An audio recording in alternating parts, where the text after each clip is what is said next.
Hi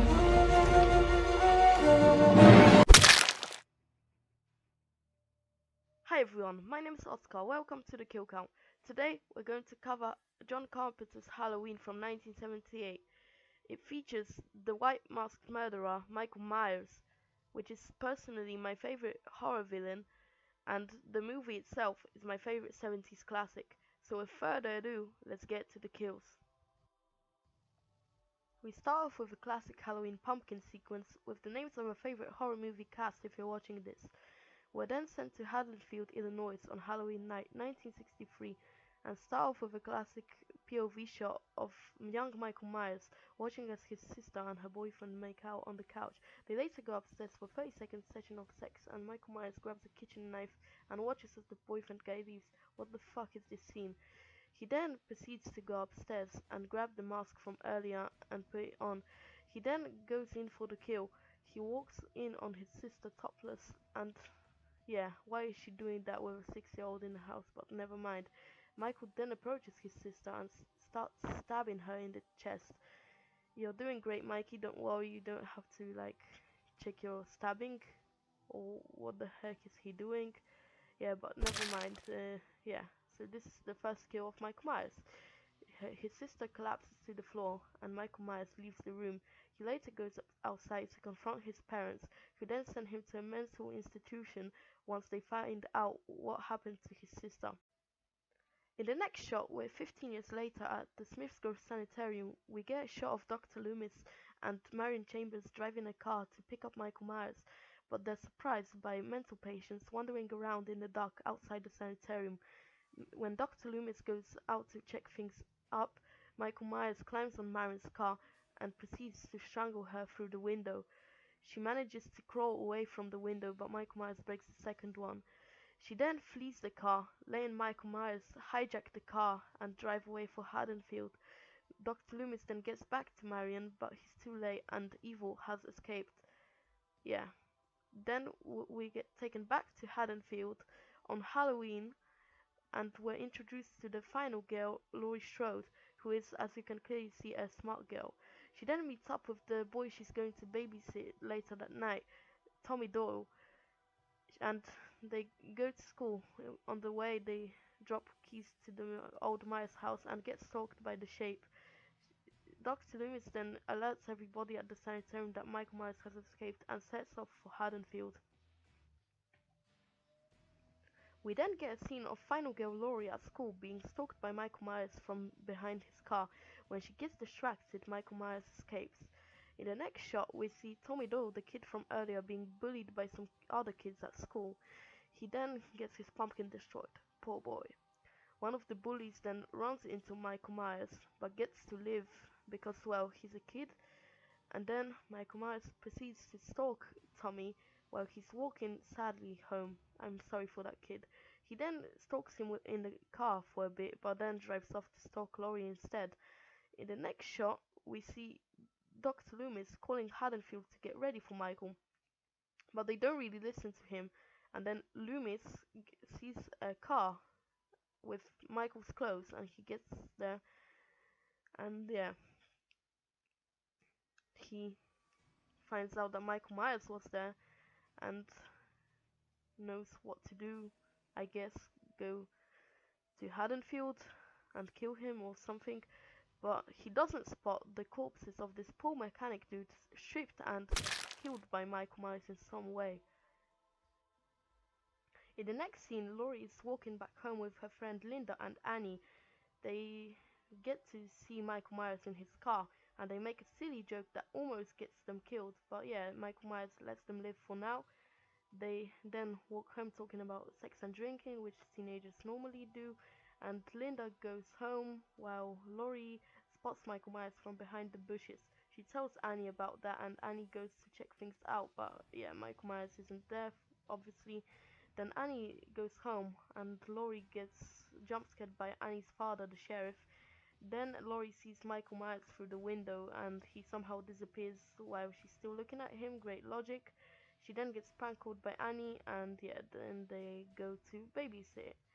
In the next scene, Dr. Loomis is at the cemetery with the graveyard keeper, and they find out that Judith Myers' gravestone is stolen. Guess who's that? Spoiler alert, it's Mikey. And we then see a shot of Laurie and Annie smoking in the car because I don't know why. And yeah, Michael Myers is stalking them in his car. In the next shot, Laurie and Annie meet up with Sheriff Brackett, who's investigating a robbery at a store with knives and Halloween masks. Then, when they leave, Dr. Loomis shows up and meets up with the sheriff, telling him about the boogeyman he's looking for, who is driving right behind him. Yeah, so yeah, that's pretty funny. Then Laurie and Annie drive to the kids they are babysitting, while Michael follows them. In like 1 second, it turns dark, but never mind. Annie then drops off Laurie at the Doyle house and goes to the Wallace house, being watched by Michael the whole time, who is standing right behind the tree as she enters the house. Yeah, pretty cool. Being watched over by Michael. Yeah, I'd love that. In the next scene, Dr. Loomis and Sheriff Brackett are investigating the house of Michael Myers. They are searching for him there. They find a dead dog that Michael is apparently eating, and then Dr. Loomis gets jump scared by a brick destroying the window, and he pulls out the gun right in front of the sheriff. Yeah, and then he tells him about the boogeyman, which he doesn't really believe him. We then see Laurie and Tommy having fun, while Annie calls them doing the laundry or something. Yeah. Tommy also spots Michael through the window, but Laurie doesn't believe him because there's literally no one there anymore when he gets to her. Annie then is doing the laundry again while Michael stalks her, and then the dog detects Michael, but yeah, he gets rid of him pretty fast and probably eats him. Just joking. Then Laurie and Tommy are watching the thing while Annie is watched over by Michael again, and he locks the door, and Annie tries to escape through the other one or something like that. While that's happening, Lindsay, the girl Annie's babysitting, gets called by Paul, Annie's boyfriend, and goes to tell her, but yeah, she finds her stuck and helps her out somehow, and yeah, Annie then goes to call Paul, and yeah, she wants to do teenage stuff with him, and yeah, she drops off Lindsay at the Doyle house so Laurie can babysit her while she goes for Paul, and yeah, they still watched over by Michael Myers. She makes a pretty fair deal with Laurie and goes to the car, but yeah, she then yeah has a boogeyman inside the car who then proceeds to strangle her and slits her throat. Yeah, the third kill on this kill count. Nice. Nice. Good one, Mikey. Yeah. It's a pretty good job done. So yeah. We then see Lindsay getting scared by Tommy, who then gets even more scared than her when he sees the boogeyman carrying Annie's corpses outside the window. They then tell Laurie, but she isn't ridiculous, so yeah, she doesn't believe them, and there's no one there. Dr. Loomis is then scaring some kids outside the Myers house for some reason, while two horny teens, Linda and her boyfriend, arrive at the Wallace house to make out. They then go upstairs to do a short session of sex, and then Linda sends Bob to get some beer. And while he does that, he gets jump scared by Michael Myers, who pops out of a closet or something, and then gets pinned against the wall, which is actually a very sick kill and my favorite in this whole movie. Yeah, so this is the fourth kill on this kill count, and yeah, Michael Myers then appreciates his kill from multiple angles. Nice. He then dresses as a ghost for Halloween and goes upstairs to for Linda to give us our favorite image in this movie, and then get strangled by Michael Myers while calling Laurie. Laurie thinks it's a prank again, but yeah, I don't think it's a prank. Michael Myers then picks up the phone himself and yeah, talks to Laurie in some breathing language. Laurie then goes upstairs to check on the kids who are sleeping by now, and yeah, in the next scene, Dr. Loomis spots Michael Myers' car, and yeah, he sets off to kill him. Laurie then makes her way over to the Wallace house and goes in with the weird looking back door to find her friends' corpses, who yeah, are just lying there set by Michael. Michael then gets on her from the shadows and manages to actually get a hit on her, stabbing her in the arm and tossing her off the staircase. He then stalks her while she escapes through that weird back door, which is always locked somehow. Yeah, and pretty buggy. She then starts to escape from Michael Myers from the side of the house and wakes up the kids, alerting them. And yeah, Michael Myers is making his way to Laurie through the road, and yeah, the kids let Laurie in, and yeah, Michael Myers somehow doesn't catch up on her while he's right there. She then tells Tommy to go hide while she arms herself with a needle. Before that, she tries to call someone, but yeah, the phone isn't working. Michael Myers then tries to get a hit on her, but misses, and Laurie stabs him in the neck. Yeah, so yeah, a hit on Michael Myers.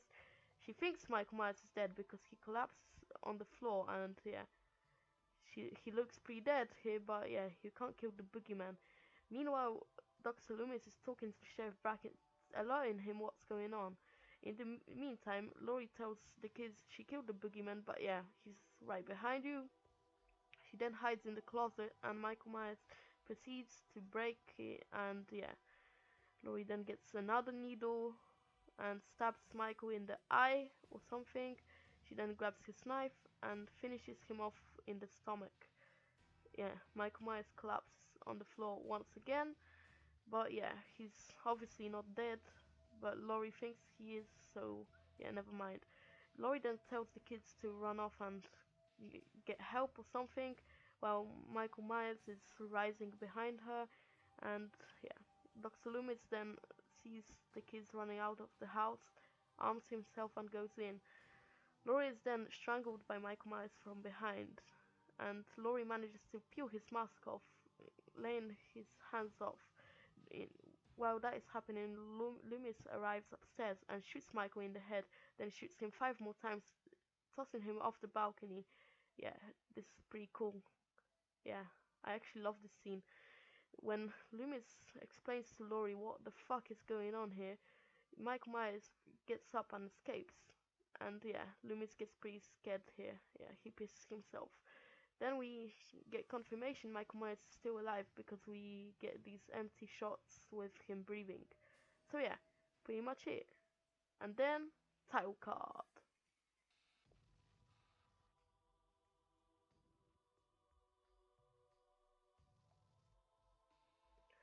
So how many kills did Michael Myers get in his first slasher movie? Let's find out. I counted a total of 5. Prove me wrong. My favorite kill was that kill with Bob when he pinged him against the wall. It was pretty awesome. And the worst kill, I think, is the one with the mechanic. It's pretty lame, off screen, getting stripped and killed by Michael Myers in some weird way. So yeah, that's pretty much it. Thanks for watching. This was my first kill count video, so please give me some advice in the comments or just your opinions or whatever. And yeah, please like and subscribe if you liked this video. See you next week when I'm going to cover Halloween 2. See ya.